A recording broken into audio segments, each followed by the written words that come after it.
അകാലനര 15ഉം 20ഉം വയസ്സുള്ള കുട്ടികൾക്ക് പോലും നരച്ച മുടി വരിക. അതൊന്നും രണ്ടുമല്ല, തല നിറച്ച് വളരെ എവിഡൻ്റ് ആയിട്ട് കാണുന്ന രീതിയിൽ നരയ്ക്കുക. എന്തൊരു ബുദ്ധിമുട്ടുണ്ടാകുന്ന ഒരു സംഭവമാണല്ലേ. ഈ അകാലനരയെ ഒന്ന് തരണം ചെയ്യാൻ വീട്ടിൽ തന്നെ ചെയ്യാവുന്ന ഒരു ഹോം റെമഡിയാണ് ഇന്ന് പരിചയപ്പെടുന്നത്.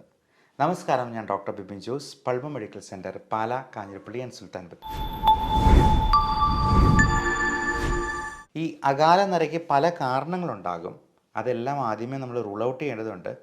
തൈറോയിഡിൻ്റെ പ്രശ്നങ്ങളോ മറ്റ് വൈറ്റമിൻ ഡെഫിഷ്യൻസീസോ, vitamin D3, vitamin B12, B കോംപ്ലക്സിലുള്ള ഏറ്റവും പ്രധാനം B7 അല്ലെങ്കിൽ ബയോട്ടിൻ കണ്ടൻ്റുള്ള വൈറ്റമിൻസ് നമ്മൾ ചിലപ്പോൾ സപ്ലിമെൻറ്റ് ചെയ്യേണ്ടതായിട്ട് വരും. അപ്പോൾ B7 എന്ന് പറയുന്ന ബയോട്ടിൻ കണ്ടൻ്റുള്ള ഗുളികകൾ കഴിക്കുമ്പോൾ മലത്തിൽ പോലും ആ കറുപ്പ് നിറം കാണാം. അതുകൊണ്ട് ആരും പേടിക്കേണ്ട. അപ്പോൾ ബയോട്ടിൻ കണ്ടൻ്റ് ഉള്ളത് കൊണ്ടാണ് ഈ മലം കറുത്ത് പോകുന്നുള്ളത് നമുക്ക് മനസ്സിലാക്കാം. അല്ലാതെ മരുന്നിൻ്റെ പേരിൽ ബയോട്ടിൻ ഉണ്ട് എന്നുണ്ട് കരുതിയെന്നാലും മലത്തിൽ ആ കറുപ്പ് നിറം വരുന്നില്ലെങ്കിൽ ആവശ്യത്തിന് ബയോട്ടിൻ ഇല്ല എന്ന് തന്നെ നമ്മൾ മനസ്സിലാക്കിക്കൊള്ളൂ.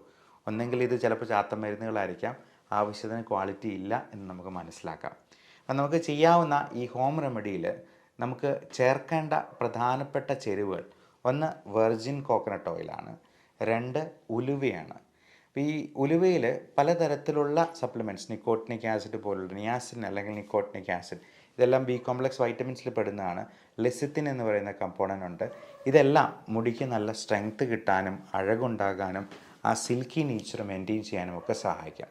വെർജിൻ കോക്കനട്ട് ഓയിൽ എന്ന് പറയുന്നത് നല്ലൊരു മോയ്സ്ചറൈസറാണ്. പലപ്പോഴും നമ്മുടെ സ്കാൽപ്പിലെ ഈ ഡ്രൈനെസ് ആണ് ഈ പറയുന്ന ഒരു താരൻ പോലുള്ള പ്രശ്നങ്ങളുണ്ടാകാനും മുടി കൊഴിച്ചിലുണ്ടാകാനായിട്ടും ഈ അകാല നരയുണ്ടാകാനും ഒക്കെ കാരണമാക്കുന്നത്. ഈ വെർജിൻ കോക്കനട്ട് ഓയിലിലാണ് നമ്മൾ ഈ ആവശ്യത്തിനുള്ള ചേരുവകൾ ചേർക്കുന്നത്.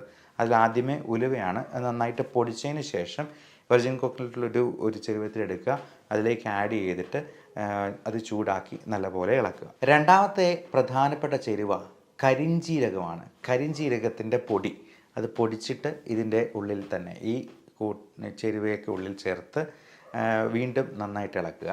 അപ്പോൾ ഇളക്കി കഴിയുമ്പോഴത്തേക്കും അത് കറുത്ത നിറത്തിലൊരു പേസ്റ്റ് പോലെയാകും.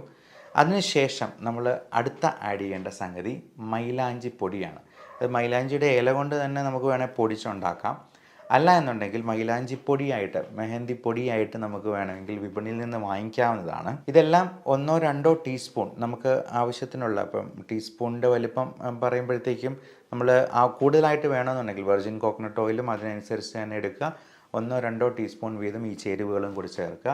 എന്നിട്ട് നന്നായി ഇളക്കി അതൊരു പേസ്റ്റ് പരുവത്തിലാകും. അപ്പം അതിന് ശേഷം ആ ചട്ടി ഒന്ന് മൂടി വയ്ക്കണം. ഒരു രാത്രി മുഴുവൻ അങ്ങനെ മൂടി വയ്ക്കണം. അപ്പോൾ അങ്ങനെ ഒരു രാത്രി കഴിഞ്ഞിട്ട് പിറ്റേ ദിവസം രാവിലെ നമുക്ക് ഇതെടുത്തിട്ട് നല്ലപോലെ അരിച്ച് ഒരു കിഴി കെട്ടി നല്ലപോലെ പിഴിഞ്ഞങ്ങ് എടുക്കുക. ഒരു കുപ്പിയിൽ ശേഖരിക്കുക. എല്ലാ ദിവസവും കുളിക്കുന്നതിന് ഒരു അരമണിക്കൂർ മുമ്പ് തന്നെ നമ്മൾ മുടിയിൽ ഇത് പുരട്ടി വയ്ക്കുക. എന്നിട്ട് അരമണിക്കൂർ കഴിയുമ്പോൾ നമുക്ക് കുളിക്കാവുന്നതാണ്. ഒരു 15 ദിവസത്തേക്ക് ഇത് ചെയ്ത് നോക്കുക. അപ്പോൾ ഒരു 15 ദിവസത്തിന് ശേഷം എങ്ങനെയുണ്ട് റിസൾട്ട് എന്നുള്ളത് നിങ്ങൾ ഈ വീഡിയോയുടെ അടിയിൽ തന്നെ കമൻ്റായിട്ട് രേഖപ്പെടുത്തുക.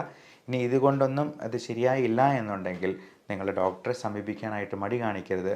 എന്തെങ്കിലും വൈറ്റമിൻ ഡെഫിഷ്യൻസിയോ മറ്റ് അണ്ടർലൈയിങ് കണ്ടീഷൻസോ ഹോർമോണൽ ഇംബാലൻസോ ഒക്കെ ഇതിലേക്ക് നയിക്കാൻ സാധ്യതയുണ്ട്. അതുകൊണ്ട് അതിനൊരു വിദഗ്ധ സേവനം നിങ്ങൾ വേഗം തന്നെ തേടേണ്ടത് അത്യാവശ്യമായിരിക്കും. Love and regards, doctor Bipin Jose, Pulma medical centre, Pala, Kanjirappally and Sultan Bathery.